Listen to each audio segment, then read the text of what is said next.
Hey Jelly Army, Electric Jellyfish here. So today we are back for part 5 in our series reading Diary of a Wimpy Kid the Long Haul. So we are currently on page 52. So let's get straight into the video. Yeah, my book.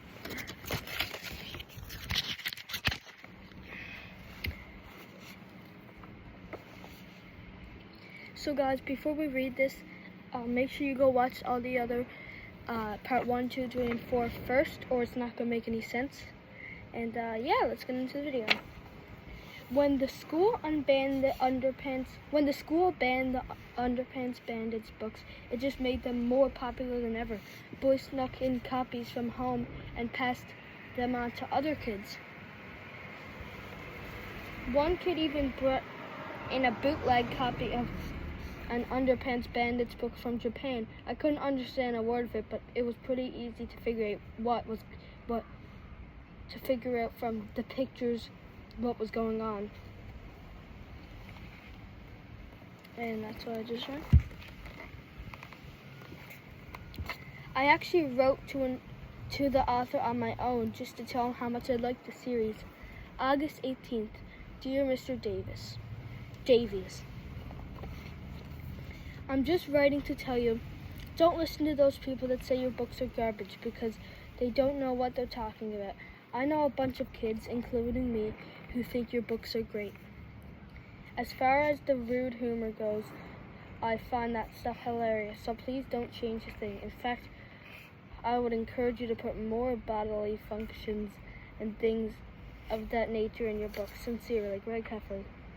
I've never written a fan letter like that, and every day when I got home from school, I ran to the mailbox to see if Mike Davies had written me back.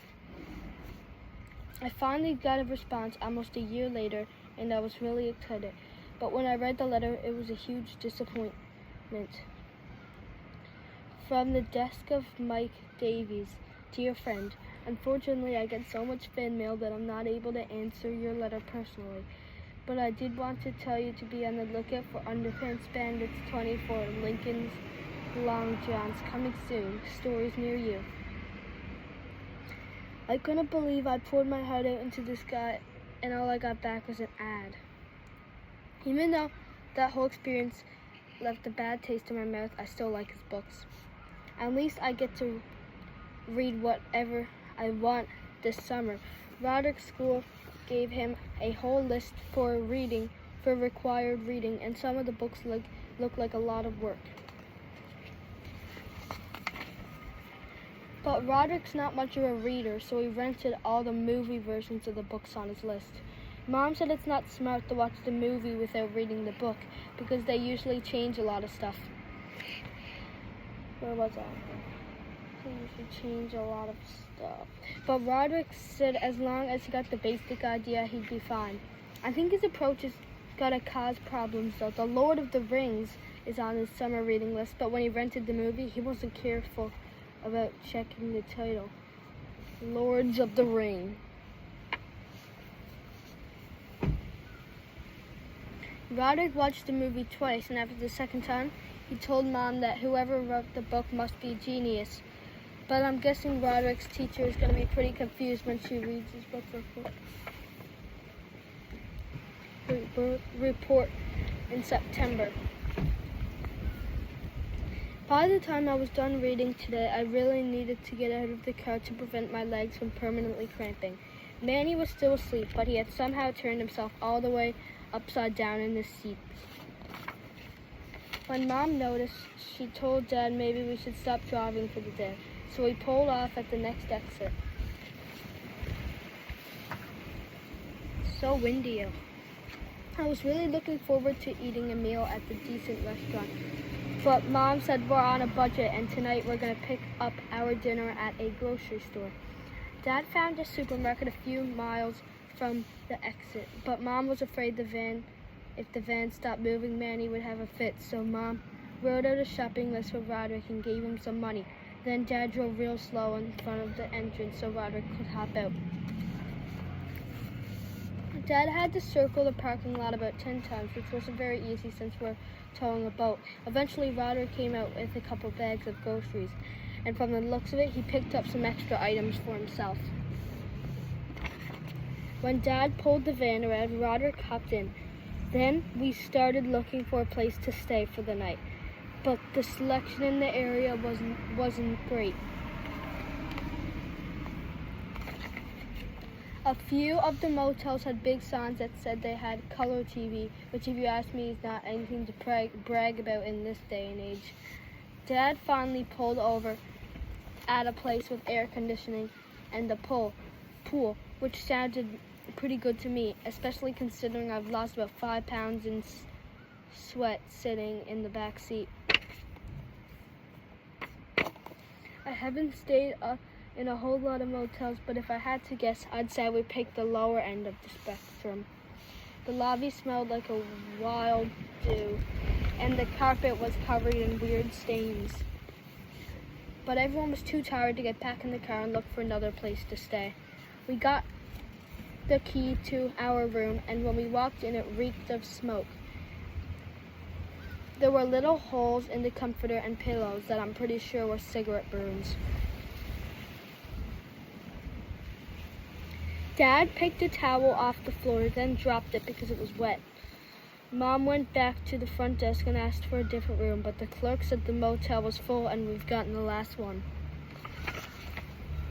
Mom told her in case that we're gonna leave and take. Mom told her in that case we're gonna leave and take our business to another motel, but the clerk told her there was a 24-hour cancellation policy, so we couldn't get our money back. When Mom returned to the room, she said we were gonna have to try and make the best of a bad situation. Then she and Dad stripped the bed down to bare mattress. Believe it or not, Manny slept through all of this. Mom said that if he woke up now, he'd be awake all night, so she was just gonna let him sleep through till morning. Mom put Manny down in the middle of the sofa bed and pulled a blanket over him. For the rest of us were really hungry, so we emptied out the groceries Roderick bought, but it turned out he didn't buy anything on Mom's list. Roderick was supposed to get sandwich supplies, orange juice, and stuff like that, but he just got a bunch of things he liked. Cola, Papa Pete's, cinnamon rolls, cheese curls, Big Bubba. Mom was pretty upset that Roderick didn't get a single thing on the list she gave him, but his excuse was he couldn't read her handwriting. Mom told him it wasn't very smart to get cinnamon rolls and a frozen pizza since those things needed an oven and we didn't have one. But Roderick said we could microwave the pizza, and he put it inside the microwave oven to prove it. At least Roderick thought it was a microwave. It was actually a safe. And by the time he figured that out, the pizza was locked inside.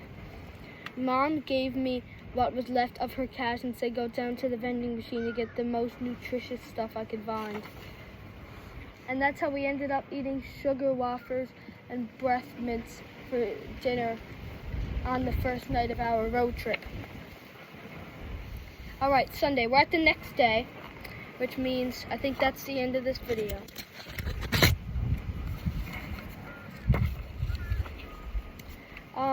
So yeah, guys, I think I'm going to end this one here. So make sure to like and subscribe.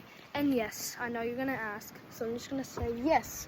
We are working on the 100 subscribers special. I'm starting filming today. Well, I'm going to buy stuff for it today. Filming, I should be able to make the intro tonight. And yeah, I'm gonna start filming today. I'm probably gonna finish filming tomorrow probably, because I don't think I'm gonna get it done today. Also, if you can see, I don't think it's nice enough to really do the video today, and it's a surprise what it's gonna be about, but it involves being outside, so I'm not sure if I'm gonna get the full video done tonight, but yeah. So Yeah, thank you for 100 subscribers. I know I already said this 1 trillion times, but now I have 103, and trust me, in a blink of an eye, we'll have 200. Peace.